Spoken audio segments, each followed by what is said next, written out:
The Galactic Military Academy's survival training facility hummed with nervous energy as cadets from 17 different species prepared for their final examination. Rose adjusted her standard-issue uniform, her human fingers trembling slightly as she checked her equipment one last time.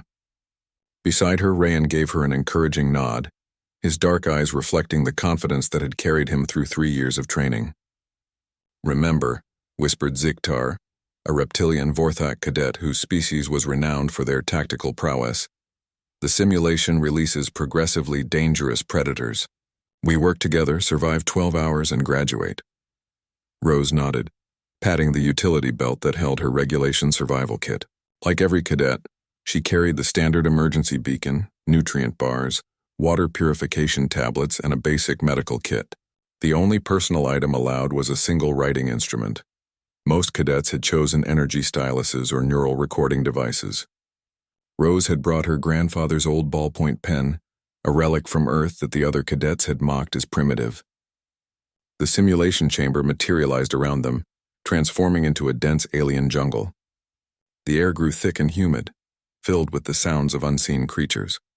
Bioluminescent plants cast an eerie purple glow through the canopy as the Academy's AI announced the commencement of their trial. For the first 6 hours, everything proceeded normally.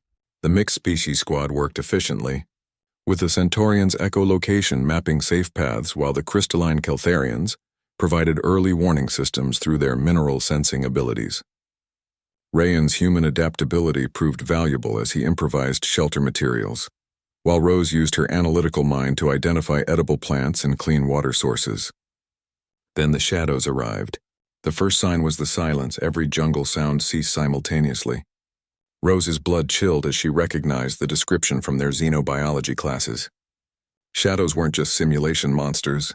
They were digitally recreated from actual encounters with one of the galaxy's most feared apex predators. Each creature stood 8 feet tall, their obsidian exoskeletons deflecting energy weapons while razor-sharp appendages could slice through reinforced armor. "Defensive formation," Rayan shouted, but it was too late. The first shadow burst from the undergrowth, moving with liquid grace despite its massive size. Ziktar's plasma rifle discharged harmlessly against its carapace, before claws opened the reptilian cadet from throat to sternum. The Centaurian's sonic blast only seemed to anger the second shadow, which responded by crushing the winged being's thorax with casual brutality. Panic erupted as more shadows emerged from every direction. The Keltharians' crystalline bodies shattered under the assault, their mineral fragments scattering across the jungle floor like deadly confetti. Energy weapons proved useless. Melee combat was suicide, and their communication devices had somehow been jammed. Rose found herself separated from Rayan, backed against a massive tree trunk as 3 shadows approached with predatory patience. Their compound eyes reflected her terrified face in kaleidoscope patterns, while mandibles clicked in what might have been alien laughter. Her hand closed around her grandfather's pen. The lead shadow lunged, and Rose moved with the fluid precision that 3 years of human military training had drilled into her bones. She ducked under its grasping claws and drove the pen deep into the creature's primary eye cluster.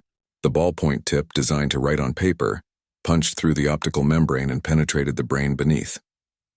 The shadow convulsed and collapsed, black ichor pooling around its head. The other 2 creatures paused, their alien intelligence processing this impossible development. No cadet weapon should have penetrated their natural armor, yet this small human had killed their pack leader with what appeared to be a primitive marking device. Rose didn't give them time to adapt. She rolled between the second shadow's legs, jamming the pen upward into the soft tissue where its limbs joined the torso. The creature's hydraulic systems ruptured, sending pressurized fluid spraying across the jungle as it toppled backward. The third shadow, now recognizing the threat, abandoned its casual approach for a full-speed charge. Rose waited until the last possible second before sidestepping and driving the pen into the creature's auditory canal.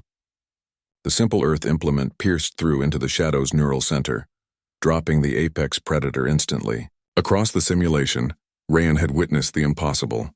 His human partner, armed with nothing but a ballpoint pen, had just killed 3 creatures that had slaughtered their alien teammates despite superior technology and natural advantages. "How?" he gasped as Rose emerged from behind the tree, her uniform splattered with alien blood but her grip on the pen steady. Deathworld evolution, Rose replied simply, wiping the pen clean on her sleeve. Earth doesn't produce the strongest or fastest creatures in the galaxy, but it produces the most adaptable. These shadows evolved to counter energy weapons, armored suits, and known fighting techniques. They never encountered a human who learned to kill with whatever was available. The simulation's emergency protocols engaged as the AI registered the unprecedented casualty ratio. Additional shadows materialized to contain what the system had classified as a critical error. No cadet should have been able to neutralize apex predators with primitive equipment. Rose and Rayan stood back to back as dozens of creatures emerged from the jungle. The pen felt weightless in Rose's hand as muscle memory from countless training sessions took over.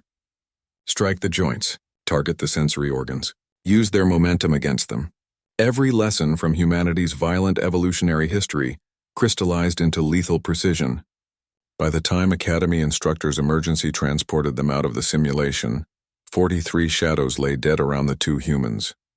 Rose's pen had finally run out of ink, but not before proving that sometimes the most advanced weapon was the one nobody expected. The Academy's review board spent weeks analyzing the footage. How had a primitive writing instrument succeeded, where plasma rifles and molecular blades had failed? The answer lay not in the tool but in the wielder. Humans hadn't evolved alongside gentle herbivores or in protective environments. They came from Earth, a world so dangerous that its inhabitants learned to turn anything into a weapon.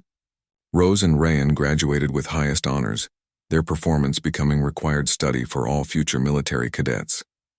The lesson was simple but profound. Underestimate humans at your own peril, for they are the children of a world that taught them to survive by any means necessary. As Rose cleaned her grandfather's pen one final time before returning it to her personal effects, she smiled at the inscription along its side, "Mightier than the sword." The old human saying had never felt more appropriate.